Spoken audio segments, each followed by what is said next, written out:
दीदी तोहर बालमा आंख मारता का कहता बालमा आंख मारता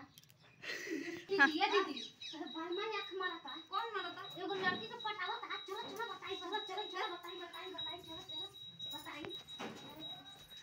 ये बाया आंख मारेगा ए का आंख मारता रे आंख मारता क्या आंख मारता आंख ना ना लड़की के पटा के लड़की भागा दे कौन लड़की के पटा लगा हां वो लड़की के पटेगा हम तो अच्छा का मरनी हो हम ना पकड़ा हां एका मरनी हम कहां का तोरा पहले कैसे आंख मारला है वो हमार बा वो हमार बा समझ में ना बता वो हमार बा मान लेके हम हमार बा हमरा समझ में ना हम लेके चल जाए ना लेके जा बहुत चुप